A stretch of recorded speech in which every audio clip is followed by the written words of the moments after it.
los usos horarios y otro el paso cenital. Y también hay algo muy de moda que está ahorita corriendo mucho, lo de los famosos agujeros negros. A ver qué podemos decir.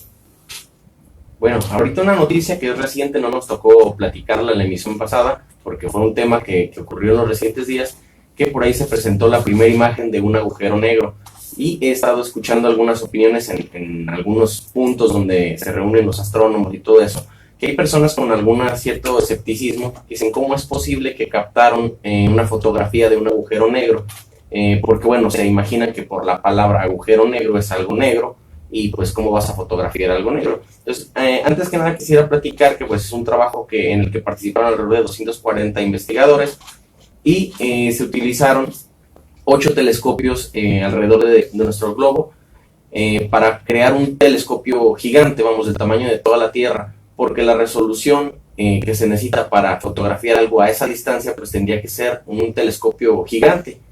Y para unir este rompecabezas, que cada telescopio tomó, vamos, una parte de este rompecabezas y armarlo en uno grande, pues ahí es donde resalta el trabajo de la doctora Kitty Bowman, pues es la que se hizo famosa en redes sociales porque ella hizo un algoritmo, un programa, vamos, en el que fusionó la información obtenida de estos interferómetros para poder crear la imagen del agujero negro que se presentó. Hay que señalar un detalle: lo que estamos viendo no es el agujero negro. El agujero negro vendría a ser lo que se ve en el núcleo, que es este centro oscuro. Lo que estamos viendo nosotros es el horizonte de sucesos, que es esta luz que se ve alrededor del agujero negro. Y aquí lo interesante y lo que hay que destacar es que la forma de ese horizonte de sucesos es lo que viene a confirmar las leyes y los propuestos y las ecuaciones de Albert Einstein. Si la forma de este horizonte de sucesos, si la luz, vamos, lo que vemos en esa fotografía hubiera tenido otra forma, pues a lo mejor tendríamos que reanalizar y volver a plantearnos otro tipo de ecuaciones, otro tipo de cuestiones para poder explicarlo. Entonces es algo muy interesante porque sí se pudo demostrar, demostramos que todo lo que tenía Albert Einstein en el marco teórico, pues sí se aplica a la realidad. Y bueno, ¿qué es esto que vemos nosotros alrededor del agujero negro? Esta luz, para las personas que vieron la imagen en internet, se ve una especie de aro color naranja. Hay que destacar que ese aro naranja no es porque sea de juego, no es porque sea una cuestión así extraña, es un color que le dieron las personas que procesaron esta información. Más que nada lo hicieron con fines explicativos. Ese horizonte de sucesos es donde llega toda la materia que está jalando ese agujero negro. Recordemos que un agujero negro es un cuerpo que tiene muchísima masa, que todo lo atrae para jamás regresar. Es un devorador. Es un devorador, exactamente. No es porque no veamos, no es porque convierta todo en oscuro, sino porque ni la luz escapa de él. Entonces atrae tantísimas cosas que llega un punto en donde le llamamos nosotros la singularidad, donde ocurre la singularidad. Es el horizonte de sucesos, llega toda la materia, se agrupa en ese punto y es donde alcanzamos a percibirla antes de que se vaya y que sea absorbida por el agujero negro. Entonces, espero haber respondido la pregunta que por ahí estuve viendo en varios lugares de cómo es que fotografiaron un agujero negro si es negro. Y otra cosa, Emanuel, y hay que mencionarlo porque la palabra fotografía, pues la mayoría de las personas nos imaginamos que es una fotografía como las que tomamos como celulares ahora, o como antes en película, o antes de que hubiera digitales. Pero esta fotografía fue hecha no por un medio óptico. Esos telescopios de los que mencionaste hace rato, son telescopios que captan la luz en la longitud de onda de radio. Vamos, no son telescopios ópticos, no se puede ver, se escucha. O sea, son radiotelescopios, son antenas muy, muy grandes, así como la que ustedes necesitan para estarnos sintonizando. Y que si estamos a una distancia ya relativamente lejos, sobre todo en amplitud modulada, en AM, perdemos un poquito la señal. Y necesitamos estar en otra antena donde haya otra repetidora para volver otra vez a sintonizar la señal. Los radiotelescopios funcionan igual, nada más que son antenas, son platos de tipo parabólico y no son pequeños. Hay algunos hasta de 50 metros de diámetro. 50 metros de diámetro, para que se lo imaginen más o menos, es media cancha de fútbol. Imagínense una antena parabólica de ese tamaño. Bueno, de esas hay muchas en el mundo, y como mencionaba Emanuel, que había que tener un telescopio del tamaño del planeta. Bueno, pues lo podemos tener uno, pero se utiliza esa técnica que se llama la interferometría, y entonces se ponen dos antenas hacia el mismo objeto, y en radio se hacen imágenes. Un ejemplo más concreto de esto, porque luego suena mucho a ciencia ficción incluso en esta época, es cuando, por ejemplo, aparecieron los ecosonogramas. ¿Sí se acuerdan que lo primero que empezaron a utilizar para poder ver los bebés antes de nacer, por aquello de lo perjudiciales de las rayos X, para poder ver cómo venía el producto dentro de las mamás, pues alguien descubrió los ecosonogramas? Y no es otra cosa más que emisiones de radio, o sea, son frecuencias de radio que pasan a través de la piel del ser humano y se observan imágenes. Uno quisiera verlas como las fotografías, pero a la hora que los médicos nos están mostrando, mira, y aquí está la cabecita, pues hay que echarle muchísima imaginación para ver realmente la figura, porque es una figura de radio. O sea, estamos digitalizando las ondas que se perciben por los oídos. O sea, en pocas palabras, imagínense que yo les platico algo y ustedes se lo imaginan en la mente. O sea, estamos traduciendo las ondas de radio a ondas de imagen. Entonces, esa fotografía del agujero negro, yo creo que hizo falta mucha más difusión acerca de cómo fue que se obtuvo. Por eso es el falso color que mencionas, que hay que darle una tonalidad, porque si no aquello lo vamos a ver todo en tono de grises, como vemos los ecosonogramas. Y entre negro, gris, blanco y toda la gama de tonos de grises, tenemos que tener mucha habilidad para poder percibir una imagen. El halo que se le puso fue nada más para fines didácticos. Así es, de que se pudiera observar que ahí hay algo. Porque tristemente eso es lo que pasa con los agujeros negros, al ser totalmente teóricos, es decir, bueno, ahí hay algo. ¿Y qué es? Pues no sé por qué no se ve. Es como cuando casualmente casi todos le tememos a la oscuridad, ¿verdad? Si nos meten en un cuarto solos, totalmente oscuros, empezamos a sentir miedo. Pero ¿por qué sentimos miedo en un lugar en el que no hay algo, que nada más hay nada? Por el simple hecho de no ver, por el simple hecho de estar oscuro. Entonces acá lo que pasa es que está oscuro y ¿qué hay ahí? Pues no se ve. Es así de sencilla la interpretación del por qué les llaman agujeros negros, que es lo mismo que pasa con la energía oscura o lo que pasa con la materia oscura. Pero aparte de todo, lo que decía yo hace un rato, es un devorador, ¿verdad? Totalmente de acuerdo. Ahí lo que pasa es que hagan de cuenta que si estamos todos en una cloaca, en un remolino, ahora que viene época de lluvia, no se acerquen mucho a las alcantarillas, porque se generan remolinos. Y el centro del remolino no se ve, ¿verdad? No. Sin embargo, la fuerza que tiene ese centro del remolino es tan grande que arrastra todo lo que esté alrededor. Vamos a hacer, es lo mismo que pasa cuando nos bañamos con una buena cantidad de champú. No vemos el centro. Vemos el efecto Coriolis, en este caso por el giro de la rotación de la Tierra, que hace que el agua se vaya por el centro de la coladera y que haga un remolino. Pero eso es por cuestiones de gravedad. Y en el centro no hay nada. Algo similar que ahora que viene la época de huracanes siempre decimos, es que en el ojo del huracán no hay viento, hay calma y no se ve. Sin embargo, alrededor existe una gran cantidad de nubes. Entonces, si se fijan, es una analogía la que podemos nosotros estar haciendo, en donde observamos que hay algo que está atrayendo en forma gravitatoria todo lo que esté alrededor y tiene una influencia y entonces lo está absorbiendo. ¿No es esto algo parecido a lo que sucede con una aspiradora? Que si por un lado está soplando, lógicamente por el otro lado está absorbiendo, ¿verdad? Pero en el caso de los agujeros negros no hay una salida. No es como la cloaca aquí, que vemos que se va al drenaje de la regadera, pero va a una tubería y luego va a descargarse y ahí sigue corriendo el agua. En el caso de los agujeros negros, lo que pasa es que es un cuerpo muy masivo, como mencionaba Manuel, y entonces todo lo que cae, toda la energía, lo absorbe como un comedor, como lo mencionó usted hace ratito. Un devorador. Un devorador. Entonces, toda la masa que se puede acercar o energía que pase cerca de él es atraído por el objeto y el objeto, como consecuencia, crece.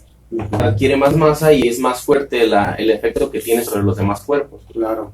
Es algo similar como cuando estamos por ahí haciendo esos polvorones que se ponen muy de moda ahora y que con un poco de mantequilla empezamos nosotros a envolverlo en la harina, en lo que le estemos haciendo, y eso va creciendo. Claro. Entonces, poco a poco, cuando tengamos más masa, el objeto va creciendo. Así. Y acá en el caso de los agujeros negros, con las ecuaciones y las teorías de ingeniería, etcétera, etcétera, etcétera, lo que pasa es que entre más masivo se hace, más energético se va a hacer y más va a absorber las cosas. Es como una bola de nieve. Claro. Empieza a crecer y habiendo más que comer, pues adelante, ¿no? Entonces no te queda otra más que convertir esa materia en energía, que son las dos cosas que en el universo siempre están de la mano. Materia y energía siempre las vamos a manejar. Entre más materia, más energía. Puede ser. Entonces, ahí es donde tenemos entonces esa relación, siempre existirá. Entonces, nosotros percibimos la materia, la energía necesitamos de instrumentos. Entonces, ahorita salimos al sol y percibimos la energía calórica porque está fuerte el solecito y lo que nos está quemando, ¿cuál de las energías del sol es? Porque el sol tiene muchas energías que está emanando y la que más nos quema a nosotros es hacia el espectro del infrarrojo, en la piel. Y de forma penetrante a las células, como el problema que tiene el licenciado, es debido a la luz ultravioleta del sol, que no se queda en la piel, que tiene penetración y entonces pasa a través de la piel y nos quema las células. Y esas células nacen dañadas y son las que nos ocasionan el cáncer de piel. Es algo similar a los radios, por ejemplo, vamos a hablar de AM. Hay veces que en un cuarto no se escucha muy bien el radio si no tenemos una buena antena. Así es. Porque las ondas de amplitud modulada de AM no tienen poder de penetración. Sin embargo, las de FM, las de frecuencia modulada, sí tienen más poder de penetración.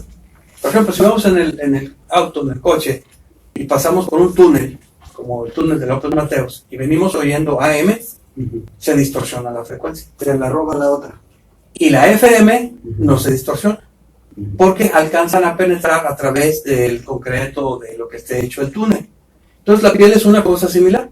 El sol nos quema en infrarrojo la parte superficial y son las que nos causan las quemaduras y enrojecimientos, etcétera, etcétera. Y la UV penetra la piel y entonces nos causa problemas a niveles celulares. Esos son los cuidados que hay que tener. Si se fija, empezamos a hablar de agujeros negros, cuestiones de energía, y bueno, aquí la energía la estamos manifestando todos los días. Solamente que, pues a nuestro nivel. Entonces la aclaración nada más era esa, de que el tipo de fotografía que se vio es una fotografía de radiotelescopios que, créanmelo, sí dejan un poquito que desear contra lo que pudiera ser, y aclaro, pudiera ser una fotografía óptica. Porque como mencionamos, si está oscuro, pues como tomo una foto de algo que está oscuro. Entonces, don Fernando siempre menciona que en el cielo hay dos tipos de objetos: los objetos iluminados y los objetos luminosos. Pues los objetos luminosos son las estrellas, el sol, que tienen su luz propia. Y los objetos iluminados, como los planetas o la luna, necesitan un objeto luminoso para poder ser vistos. Entonces, en un agujero negro Se reflejan. se reflejan. Entonces, el objeto luminoso hace que un objeto iluminado pueda ser visto. Si hay objetos que no están iluminados por un objeto luminoso, no vamos a poderlos ver. Y eso es lo que son la materia oscura. O sea, hay muchas cosas que no vemos. Sí, la mayoría yo creo, ¿no? Así es. La mayoría es la que no se ve. Mucha. Porque la que se ve, pues es por, como lo acaban de decir, porque es luminosa o porque está iluminada. Así es. Entonces, habiendo tantas estrellas, y si esos polvo partículas están cerca de una estrella, van a ser iluminadas. En el caso del agujero negro, no se ve el agujero negro porque no es un objeto luminoso, ya que absorbe hasta la luz. Y entonces se ve el horizonte de eventos o el horizonte de sucesos, como lo mencionó Emanuel, que se encuentra alrededor del objeto. Entonces, estas fotografías no son fotografías, son imágenes procesadas de otra forma, porque no tienen fotones. Son digitalizados. Son digitalizadas, son las imágenes digitalizadas con otro tipo de energía, no con fotones. A lo mejor con fotones sí son fotones, a lo mejor son partículas también de otro tipo. Hay otro tipo de astronomía que ahorita está muy en auge, que es astronomía invisible, que es precisamente hablando con antenas, porque recordemos que todo lo que nosotros llamamos luz está adecuado a nosotros. Nosotros consideramos como luz lo que nosotros podemos ver, pero recordemos que el espectro electromagnético es muy amplio por abajo del rojo está el infrarrojo, por arriba de los violetas están los violetas, y más para abajo estamos hablando de ondas de radio, estamos hablando también de microondas, estamos hablando de alta frecuencia, estamos hablando de un montón de frecuencias, y lo que para captarlas son las antenas. Sí, entonces fíjate cómo tenemos nosotros que cambiar un poquito nuestro concepto de fotografía. Por ejemplo, una radiografía Así es, como radiografía más bien. es una imagen que está siendo primero velada y luego revelada por rayos X. Entonces así es el mismo caso. Entonces aquí se fueron a las ondas de radio y bueno, pues ese fue el resultado, ¿no? Entonces eso como novedades, pues ahí está. Ojalá quede un poquito más claro, porque no sé por qué extraña razón, licenciado, siempre que estamos en algún lugar, alguien pregunta acerca de agujeros negros. Son más populares que delito entre la tropa. Yo creo que son de las cosas que, como no tienen una explicación tan precisa, siempre generan muchas dudas. Y las personas que están conociendo o que pretenden conocer al respecto, pues presentan el tema, porque son más dudas que respuestas, ¿verdad? Así es, y entre más, ahora sí que como decía aquel, entre más, yo solo sé que no sé nada, ¿verdad? Así es. Digo que no sé nada, no, que no sé nada. Entre más tratamos de buscar, más incógnitas encontramos, y eso es obvio, y eso es parte del conocimiento. Y aparte, la tecnología que tenemos, aunque parezca ser lo más moderno que hay, pues es muy limitada todavía. Contra el universo, sí. Es muy limitada. Así es, estamos en pañales, pero bueno, más en pañales estábamos hace 400 años, 500. Y sin embargo ya se hacían magníficos estudios. Así es. Entonces estamos en lo más moderno que existe, que dentro de 400, 500 años, pues quién sabe qué será. Pero, pues si hablamos un poquito más de cosas más tangibles, licenciado, ¿qué le parece si platicamos un poquito de los usos horarios? Porque sigue causando mucho problema esto de el horario de verano y el horario de invierno. A ver, en 4 minutos, a ver qué alcanzamos a platicar. Pues un preámbulo de lo que es usos horarios. Usos horarios que casualmente viene de la palabra de usillos, de usos, pero estos usos se escriben con H, porque no son usos de usar, sino es de utensilios, de lo que viene siendo un usillo. Y lo que pasa es que, si se han dado cuenta, cada vez que avanza un poquito después del equinoccio de primavera que acaba de pasar, el sol empieza a caer casi a plomo. Sí. O sea, empezamos a sentir nosotros que ya las calles de oriente a poniente no tienen sombra como a esta hora. Y andamos caminando y pues andamos buscando raspándonos los hombros. Más o menos ahí con la pared para tratar de buscar sombrita. Bueno, esto se debe mucho a lo que es la inclinación del eje y aparte lo que es el movimiento de rotación de la Tierra. Si nos damos cuenta, la Tierra gira sobre su eje en 24 horas, que son 360 grados, y hacemos una pequeña división, bueno, pues giramos a la pequeña velocidad de 1600 kilómetros por hora. No es una velocidad muy sencillita ni muy lenta. Con razón me da vértigo a veces. De repente el cabello como que se nos empieza a volar. Bueno, a lo que voy es a este movimiento de rotación. Lo que va a hacer con las dimensiones de la Tierra, que si el Sol ahorita en Guadalajara está casi culminando, o sea, llegando casi al cenit, bueno, pues lo más seguro es que en Tijuana todavía no llegue. Y por Mérida ya pasó. Claro. Y si nos vamos un poquito más extensos, nos damos cuenta que ahorita en Inglaterra, pues ya están tomando el té. Así es. O sea, ya están pardeando, debe estar ya el sol ocultándose. Y sin embargo, en Hawái, nos vamos hacia el otro lado y nos damos cuenta de que todavía no les amanece. Así es. O en esas anda el solecito. Bueno, a eso es a lo que se refieren los usos horarios, que es una adaptación hecha por el ser humano hacia lo que son las horas de día. Lo que más necesitamos nosotros como seres humanos es luz. ¿Cuál es la luz más barata?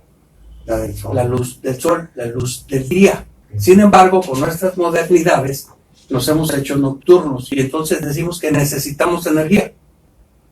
Pero si el sol no es suficiente la que nos da, o lo que pasa es que el mediodía de sol que tenemos esa luz ya no es suficiente para nuestras actividades. Aquí sí que cabría aquello que hacían nuestros ancestros, sobre todo en la agricultura, que decían hay que trabajar de sol a sol. Y eso es lo más lógico, ¿no? Lo más lógico, sí. Y la energía que necesitamos, pues ahí la tenemos. Antes de que salga el sol, ya se iban a la labor. Así es. Y a la hora que se estaba ocultando el sol, que venían de regreso a su casa. Porque no hay más que hacer. Así es. O sea, la naturaleza no miente, ¿verdad? Los pajaritos empiezan a cantar justo antes del orto del sol, antes de que salga el sol, y se van a dormir poquito antes del ocaso. Así es. Entonces, definitivamente eso nos ayuda a entender mejor cómo van los usos horarios, ¿verdad? Pues vamos a dejarlo antes de la pausa que vamos a tener para tomar esa reflexión. O sea, ¿para qué nos sirven los usos horarios y las cuestiones del reloj? Bueno, pues vamos a ver si estamos utilizando al máximo la luz del sol. Bueno, pues aprovechando el reloj, vamos a hacer una pequeña pausa y en un momentito regresamos para continuar con este y otros temas.